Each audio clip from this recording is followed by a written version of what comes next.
Hey y'all, welcome back.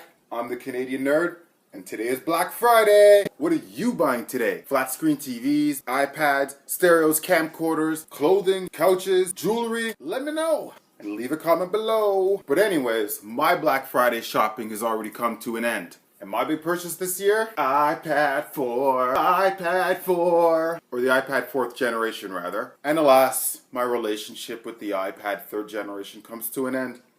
Only 7 months after having begun our affair. I'm sorry, but she has such a smaller port. She's so much faster. No point intended. But anyways, that's why this episode is the iPad 4 unboxing episode. Let's jump in and take a look. Alright guys, so here's the iPad 4th generation in its bag, which I just brought back from the Eaton Center's Apple store. So let's open her up and take a look. So you can see, I've already taken off the wrapper. I was super anxious, so I kind of did that as I was walking out the store. I mean, it looks exactly the same like the box in the iPad 3. And I think even the box for the iPad 2, to be quite honest. Let's open her up and take a look.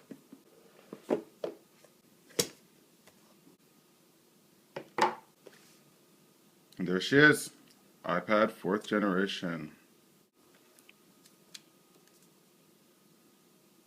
Realistically, it has an identical profile to the previous iPad 3.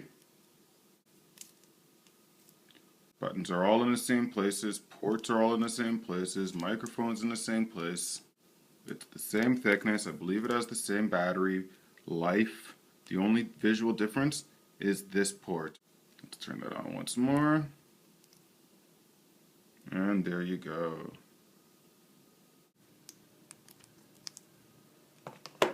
Now let's look at everything else that came in the box. So we've got your standard brick. However, as you can see, the new adapter is actually a 12-watt adapter, whereas the old one is actually only 10 watts. So that's a bit of an improvement. Hopefully that translates into quicker charging times. We've got your standard manual bundle, which oddly enough seems a lot thinner than it used to be. We've still got a couple little manuals in there, as well as your Apple stickers, which nobody seems to ever use. And lastly in the box, we've got the new Lightning adapter for the iPad 4th generation, and which also works with the iPhone 5th generation. So that's about it for the unboxing. If you already own an iPad, there shouldn't be anything too shocking here. However, if you don't, hopefully this gave you a bit of insight into what it looks like or what to expect within your package. But now how about I pull out my iPad 3 and we take a look at them side by side. Alright guys, so now we're going to take a quick side by side look at the iPad 3rd generation, whose box can be distinguished by the iCloud logo, and the iPad 4th generation. So let's start by taking a look at their ports. As you can see, the iPad 4 has the much smaller Lightning connection at the bottom, while the iPad 3 over here has the much bigger standard larger pin connection. Now if you're curious about the button layouts, as you can see, they have not changed at all. Everything is as it was. That is the iPad 3 on top and the iPad 4 on the bottom.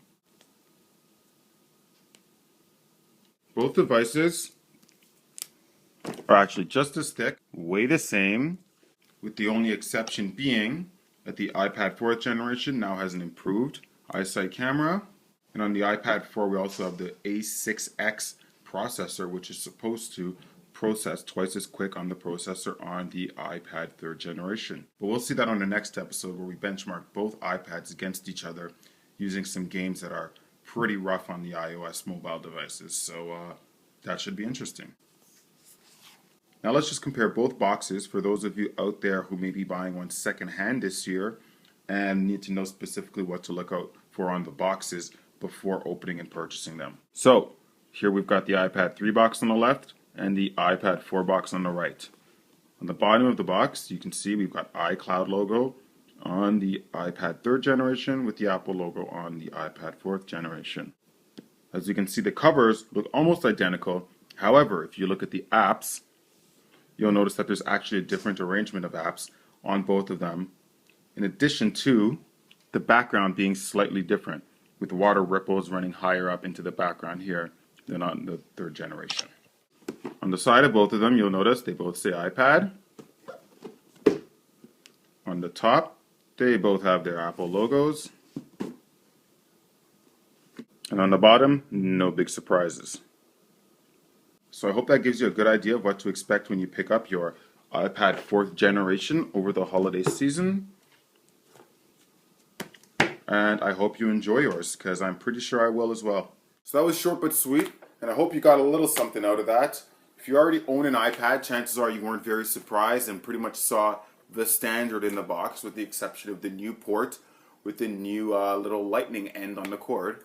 But aside from that, nothing spectacular. If you already own an iPad 3 and have it under Apple Care or something, and will be able to keep it under warranty, I strongly suggest you hold on to it, because unless you're a power gamer, the chances are that you will not use the processor on the iPad 4 to its full extent.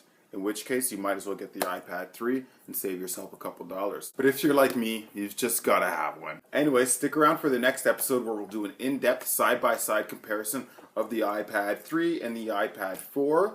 And we'll be benchmarking them with some games that are pretty rough on these devices. I'm talking about Batman, Order and Chaos, and a couple others of that caliber. So stay tuned to check those ones out. Also in Toronto, this Sunday at the Fairmont Royal York is Toronto Comic Con.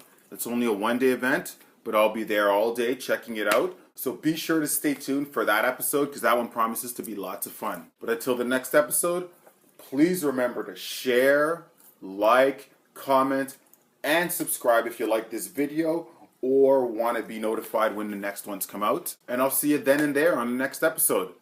Peace. À la prochaine. Thanks for coming. Fuck yeah.